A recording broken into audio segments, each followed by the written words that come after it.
অনেকেই এরকম থাকে যারা নিজেদের বার্থ সার্টিফিকেট বা বাড়ির কারোর বার্থ সার্টিফিকেট চেঞ্জ করাতে চাও। হতে পারে তার নিজের নামের কোনো বানান ভুল আছে বা বাবার নামের কোনো বানান ভুল আছে। সেক্ষেত্রে তোমাদের কি করণীয় সেটাই তোমাদের আজকের এই ভিডিওতে বলবো। ভিডিওটা একদমই ছোট আর সিম্পল রেখেছি যাতে করে এক্স্যাক্ট পয়েন্টটা তোমাদের কাছে তুলে ধরতে পারি। অ্যাকচুয়ালি রিসেন্টলি আমাদের বাড়িতেও একটা প্রবলেম হয়েছিল এই বার্থ সার্টিফিকেট রিইস্যু করানো নিয়ে, তাই যেটুকু আমরা করেছি তোমাদেরকে সেটা জানাচ্ছি। তোমরা যদি গ্রামে থাকো, গ্রামের গ্রাম পঞ্চায়েত তো থাকবেই, সেখানে গিয়ে প্রথমে তোমাদের জানাতে হবে যে অমুকের এই জিনিসটা ভুল আছে, তাই আমি বার্থ সার্টিফিকেটটা আবার রিইস্যু করাবো। এবার এখানে কয়েকটা জিনিস মাথায় রাখতে হবে। যার বার্থ সার্টিফিকেট রিইস্যু করাচ্ছ সে যেন ওই এরিয়াতেই জন্মে থাকে, মানে ওই থানার যেন অন্তর্গত হয়। যদি অন্য থানার অন্তর্গত হয় তাহলে সেখান থেকে তোমাকে বার্থ সার্টিফিকেট রিইস্যু করাতে হবে। ওখানে একটা তোমাকে ফর্ম দেওয়া হবে যে তোমার নাম আগে কি ছিল, মানে যার করাচ্ছ তার আগে নাম কি ছিল, পরে কি নাম হবে বা কি চেঞ্জেস তুমি করাচ্ছ, ওই ফর্মটাতে তোমাকে লিখতে হবে। আর ওই ফর্মটা ফিল আপ করাতে দেখো এই কয়েকটা জিনিস তোমাদের লাগবে। এখানে নিয়মাবলী যেগুলো দেওয়া আছে, যে হাসপাতাল বা নার্সিং হোম থেকে যদি সে জন্মগ্রহণ করে তাহলে ডিসচার্জ সার্টিফিকেট লাগবে, ওটার আসল আর জেরক্স কপি, মা বা বাবার ভোটার বা আধার যে কোনো একটা আইডেন্টিফিকেশন সার্টিফিকেট লাগবে। এখন আর যদিও বাড়িতে কেউ হয় না, বাট যদি বাড়ি থেকে কেউ জন্মগ্রহণ করে সেক্ষেত্রে ডাক্তারের একটা সার্টিফিকেট লাগবে। এবার এই কয়েকটা জিনিস আমাদের গ্রাম পঞ্চায়েতে লেগেছিল। তোমাদের যে গ্রাম পঞ্চায়েতে এই জিনিসগুলো লাগবে, এর সাথে এক্সট্রা কিছু লাগলেও লাগতে পারে, বাট এইগুলো কিন্তু আবশ্যক। এবার এই যখন ফর্মটা তুমি ফিল আপ করে জমা করবে, আগের যে বার্থ সার্টিফিকেট ছিল সেটা কিন্তু ওনারা জমা নিয়ে নেবে। দুটো একসাথে জমা নিয়ে দেন তারপরে কিছুদিন তোমাকে টাইম দেবে, লাইক 21 দিন বা কিছু একটা সাময়িক ডেট ওনারা বলবেন।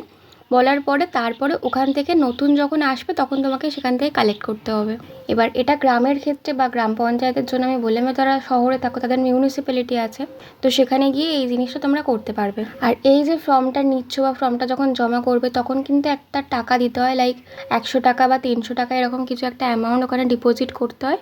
আমাদের ক্ষেত্রে কত নিয়েছিল সঠিক আমার মনে নেই, তবে 100 থেকে 500-র মধ্যেই অ্যামাউন্টটা থাকে। এবার অনেকের মনে প্রশ্ন থাকতে পারে যে এই জিনিসটা কি অনলাইনে কোনোভাবে ফর্মটা পাওয়া যায় বা সেখান থেকে আমরা করে অনলাইনে জমা করে দিলে হবে? অনলাইনে ব্যাপারটা একদম যে হয় না তা বলবো না। অনলাইনে ওয়েবসাইটে ওদের যে কলকাতা মিউনিসিপ্যালিটি কর্পোরেশন আছে ওখানের ওয়েবসাইটে গিয়ে তোমরা অনলাইনে ফর্মটা ফিল আপ করতে পারবে, কিন্তু যখন জমা দিতে হয় তখন ওখানের অফিসে গিয়ে তোমাদের ফিজিক্যালি গিয়ে জমা দিয়ে আসতে হয়। আর অফলাইন যখন কালেক্ট করছো এই কলকাতা মিউনিসিপ্যালিটি কর্পোরেশন যে অফিস আছে সেখান থেকেও তোমরা কালেক্ট করতে পারবে। আগের যে কয়েকটা তোমাদের ডকুমেন্ট লাগবে সেগুলো তো জানালাম, তার সাথে কিন্তু কোর্টের এভিডেভিটটা অবশ্যই করে লাগবে।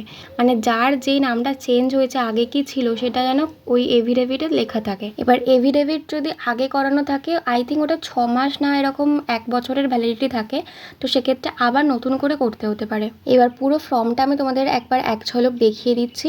ফর্মটায় হাতে করা সেরকম কিছু ছিল না, যার নামে হচ্ছে তার নাম প্রথমে লিখতে হবে, দুভাবেই লিখতে হবে, বাংলা ইংরাজি দুটোতেই।